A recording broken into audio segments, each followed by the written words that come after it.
मैं Syed Asif Naqvi, core committee member, तलबा हुकूक मार्च सक्खर। आज इस प्रेस कॉन्फ्रेंस के ज़रिए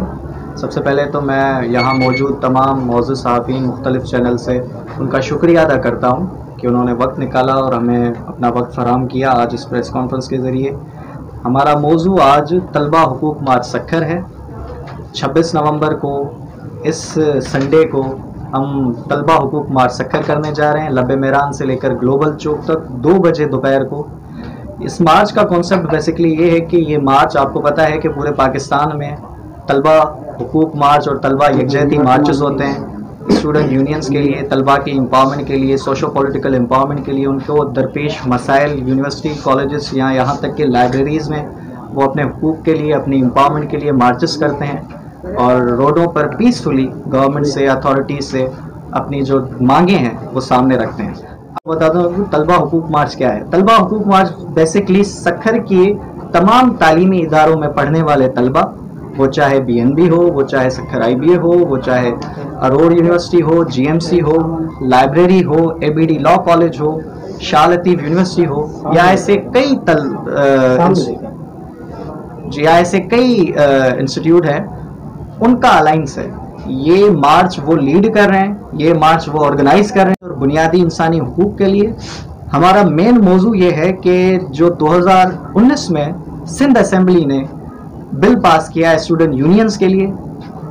स्टूडेंट यूनियंस को अनबैन किया है। 40 साल के बाद सिंध असेंबली से ये बिल पास हुआ है, लेकिन 2 से 3 साल गुजरने के बावजूद अभी तक स्टूडेंट यूनियंस के इलेक्शंस किसी भी तालीमी इदारे या कॉलेज में नहीं हुए। हमारी पहली मांग स्टूडेंट यूनियंस के बिल पर अमल दरामद करवाना है। दूसरी हमारी मांग है, जिसको मैं आपको बताता चलूं, कि जो बजट कटौतियां होती हैं HEC के बजट से, जो एजुकेशन के लिए मुख्तस बजट है। HEC हर साल या गुज़िश्ता कई सालों से बजट कट्स करती आ रही है, एजुकेशन के बजट कम करती आ रही है। हम चाहते हैं और हम डिमांड करते हैं कि GDP की कुल 5% जो बजट है वो HEC के लिहाज से और तालीमी इदारों पर मुख्तस होना चाहिए, तालीमी इदारों पर खर्च होने। Honourable supreme court of Pakistan की जानिब से एक जजमेंट पास की गई और उस जजमेंट में एक प्रॉपर मैकेनिज़्म दिया गया कि जो कानून के, जो लॉ के कॉलेजेस हैं, यूनिवर्सिटीज़ हैं, वो कैसे चलेंगी, उसमें अपॉइंटमेंट कैसे होगी फैकल्टी की, उसमें जो है क्राइटेरिया क्या होगा फैकल्टी का, इदारे में जो है वो क्या मैकेनिज़्म चलेगा। मगर अफसोस के साथ, नहायत ही अफसोस के साथ ये कहना पड़ रहा है कि वो honourable supreme court of Pakistan की जो जजमेंट थी उसके ऊपर अमल दरामद हमारी डिग्रीज़ जो हैं वो डिले का शिकार होती हैं। और ये एक बहुत बड़ा मसला है जिसको हम फेस कर रहे हैं, और ना कि सिर्फ एक बैच का मसला है बल्कि कई बैचेस का मसला है जो कि वो फेस कर रहे हैं। देन उसके बाद जो है, अगर हम बात करें हॉस्टल्स की, तो सक्खर जैसे इतने बड़े शहर में एक भी कानून के तलबाओं के लिए, स्टूडेंट्स के लिए हॉस्टल की फैसिलिटी नहीं है। दूर और नज़दीक से आने वाले बच्चे जो कि महंगे प्राइवेट हॉस्टल्स अफोर्ड नहीं कर सकते, गांव और देहात से जो बच्चे आते हैं, उनके लिए बहुत दुश्वारी का शिकार होता है हॉस्टल्स की फरहमी ना होना। मगर अफसोस के साथ कहना पड़ रहा है कि मजबूरन उनको फिर महंगे हॉस्टल की तरफ जाना पड़ता है, जो कि उनके लिए बहुत मुश्किल होता है। से ताल्लुक़ रखता हूँ। तलबा हुकूक मार्च सक्खर का जो चार्टर ऑफ डिमांड्स है वो हमने पूरी कोशिश की है कि उसके अंदर वो सारे मसले डिस्कस किए जाए जो सिर्फ सक्खर की लिमिटेड यूनिवर्सिटीज़ नहीं बल्कि पाकिस्तान की सारी यूनिवर्सिटीज़ में दरपेश हैं। सबसे बड़ा मसला जो अक्सर हमारी यूनिवर्सिटीज़ में जिसको डिस्कस नहीं किया जाता, जिसको टेबल पे नहीं लाया जाता, वो ये है कि हमारे इन इदारों के अंदर जो फीमेल पार्टिसिपेशन है जो ऑलरेडी लो है, उनको इम्प्रूव करने का कोई भी हमारे पास ऐसा कोई स्ट्रेटजी अपनाई नहीं जा रही। इस यूनिवर्सिटीज़, स्पेशली हमारे पास जो पब्लिक सेक्टर यूनिवर्सिटीज़ हैं, उनके अंदर उस्तादों की तरफ से, प्रोफेसर्स की तरफ से, मैनेजमेंट की तरफ से जो हमारी बहनें हैं उनको सेक्शुअली हरास करने का और उनको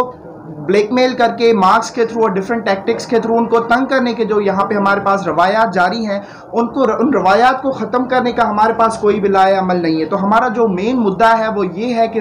सक्खर की और पाकिस्तान की जो हर पब्लिक सेक्टर यूनिवर्सिटी है या प्राइवेट सेक्टर यूनिवर्सिटी है, उसके अंदर ऐसी कमिटीज़ तश्कील दी जाएँ जिनके अंदर औरतों को सुनने के लिए, औरत जो है फ़ीमेल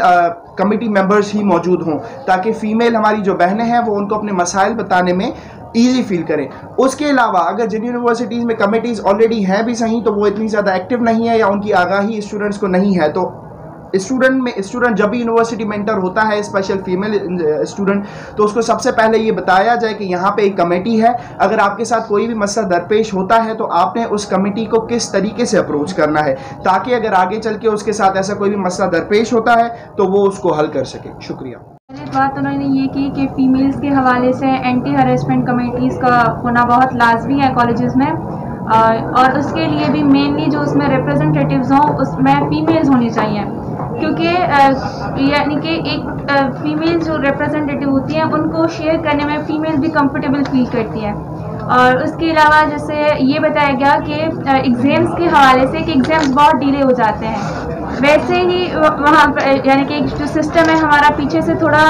जो है अपडेटेड नहीं है, और उसके साथ साथ फिर ये एग्ज़ाम्स का डिले हो जाना जो है वो पढ़ाई के हवाले से स्टूडेंट के लिए बहुत ही डिस्टर्बिंग होता है। और साथ ही हमारे पास जो है जो प्राइवेट सेक्टर्स हैं उनके पास तो ट्रांसपोर्ट की फैसिलिटी होती है फीमेल्स के पास या मेल्स के पास कलेक्टिवली, लेकिन जब बात आती है गवर्नमेंट सेक्टर की तो वहाँ पे ट्रांसपोर्ट का बहुत इशू होता है। तो हमारी एक डिमांड ये भी है कि जो गवर्नमेंट सेक्टर्स हैं उन इंस्टीट्यूट्स को भी इक्वली एक फैसिलिटी दी जाए ट्रांसपोर्ट की। फाइनल ईयर MBBS स्टूडेंट गुलाम मोहम्मद मेहर मेडिकल कॉलेज से यहाँ मौजूद मेरे तमाम साथियों ने तलबा हुकूक मार्च के जितने भी मसाइल हैं और जो भी हमारी डिमांड्स हैं उसको बहुत अच्छे तरीके से तफसील से यहाँ पे एक्सप्लेन किया है। मैं अपने इदारे के हवाले से बात करूँगा, क्योंकि जो भी मसाइल हैं आसिफ भाई ने उन्हें एक्सप्लेन किया है, तलबा के जो भी जनरल मसाइल हैं। मैं अपने इदारे के हवाले से ये बात करूँगा कि सक्खर के जो शहरी हैं और जो सक्खर के स्टूडेंट्स हैं उनके साथ इतनी बड़ी ज़्यादती है कि हमारे कॉलेज को अभी तक यूनिवर्सिटी का दर्जा नहीं दिया गया। हमारा कॉलेज 21वीं बैच, उसमें अभी न्यू एडमिशन होगा 21वीं बैच का, और इसे अभी तक यूनिवर्सिटी का दर्जा नहीं दिया गया। सिंध का तीसरा बड़ा शहर है सक्खर, और उसके अलावा यहाँ पे स्टूडेंट्स के पास प्रॉपर फैसिलिटीज़ नहीं है। हॉस्टल्स में हमारे पास जो लाइब्रेरी है वहाँ की कैपेसिटी 50 to 55 स्टूडेंट्स के बैठने की है, जबकि हमारे कॉलेज के स्टूडेंट्स हैं 500, तो बाकी स्टूडेंट्स कहाँ जाएं पढ़ने के लिए? तो मजबूरन उन्हें दूसरी लाइब्रेरीज में जाना पड़ता है, जो कि जनरल लाइब्रेरीज, जहाँ पे भी बैठने की कैपेसिटी भी कम है और सहूलियात भी नहीं है। और उसके हवाले से जो अभी MD-CAT का टेस्ट कंडक्ट हुआ है उसमें हम सब देख रहे हैं कि कितने फेसबुक पे पोस्ट्स लग रही हैं, कितने सबूत दिए जा रहे हैं, व्हाट्सएप पे मैसेजेस चल रहे हैं कि MD-CAT का पेपर किस हद तक लीक किया गया है। सिंध के बच्चों के साथ जो मेहनत करके आगे बढ़ते हैं, डॉक्टर बनने के लिए कोशिश करते हैं और मेहनत करते हैं पूरे 2-2 साल, 3-3 साल, 4-4 साल, उनके साथ मेरिट की कितनी किलिंग है, ये ज्यादती है कि हर साल आप लोग पेपर लीक कर रहे हैं और जो डिजर्विंग स्टूडेंट्स हैं आप लोग उनको आगे नहीं आने दे रहे। हम डिमांड करते हैं इस मार्च के थ्रू कि इसकी प्रॉपर इन्वेस्टिगेशन की जाए और इसको रिकंडक्ट करवाया जाए ताकि जो मेरिट है वो पर आ सके। मीर मासूम शाह लाइब्रेरी को रिप्रेजेंट कर रहा हूँ, तो वहाँ पर जो है ना स्टूडेंट्स जो आते हैं वहाँ पर डेली बेसिस पर, तो उनकी जो सबसे पहले मैं बताऊँ कि वहाँ की जो स्ट्रेंथ है वो है मोर देन 500 से ज़्यादा वहाँ पर रीडर्स आते हैं पढ़ने के लिए। उसमें तलबा तालबात गर्ल्स भी हैं और बॉयज़ भी हैं। तो वहाँ पर जो सबसे बड़ा जो वहाँ पर इशू है वो है वहाँ पर एक लाइब्रेरियन, क्वालिफाइड लाइब्रेरियन का। वहाँ पर कई सालों से हम देख रहे हैं कि वहाँ पर एक SPSC के थ्रू लाइब्रेरियन क्वालिफाइड जो जिनकी रिक्वायरमेंट पूरी नहीं है वो क्वालिफाइड जो है ना लाइब्रेरियन अपॉइंट नहीं किया गया है। और साथ साथ जो लाइब्रेरी की जो बिल्डिंग है वो बहुत कम है, वहाँ पर सीटिंग अरेंजमेंट्स हैं बच्चों के बैठने के लिए वो बहुत कम है, क्योंकि दिन ब दिन पढ़ाई का, तालीम का शऊर दिन ब दिन ज़्यादा होता जा। जब हम सुबह में जाते हैं 11 बजे के बाद हमें बैठने के लिए कोई जगह नहीं मिलती है। हम लाइब्रेरी को मॉडर्न फैसिलिटीज़ देने के लिए सक्खर हाई कोर्ट में हमने अप्रोच किया था। वहाँ पर हमने कॉन्स्टिट्यूशन पिटीशन फाइल की और सक्खर हार्नेबल कोर्ट ने बहुत सारे ऑर्डर्स दिए, जिसमें ये भी ऑर्डर था कि लाइब्रेरी को डबल स्टोरी बनाया जाए ताकि बच्चे ज़्यादा से ज़्यादा बैठ सकें। वहाँ पर सीटिंग अरेंजमेंट्स बहुत ज़्यादा की जाएँ और बच्चों को, स्टूडेंट्स जितने भी आ रहे हैं वहाँ पर तलबा और तालबात, उनको तमाम जो फैसिलिटीज़ हैं, जदीद फैसिलिटीज़ उनको फ्राहम की जाएँ। और वहाँ सक्खर हार्नेबल कोर्ट ने यह भी ऑर्डर किया है 1 मार्च 2023 को कि वहाँ पर जो लाइब्रेरियन हैं उनको SPSC के थ्रू अपॉइंट किया जाए जिनकी रिक्वायरमेंट है 17 ग्रेड का एक ऑफिसर हो और उनकी मास्टर्स हो लाइब्रेरी इन साइंस में। और बदकिस्मत अफसोस से मुझे कहना पड़ रहा है कि कई सालों से मीर मासूम शाह लाइब्रेरी को कभी कोई चौकीदार चलाता है, इस लाइब्रेरी को रन करता है, कभी वहाँ पर क्लर्क बैठता है तो कभी वहाँ पर पट्टी वाला। अब भी आप वहाँ जाके देखें तो वहाँ पर एक कोई क्वालिफाइड लाइब्रेरी आपको नहीं मिलेगी।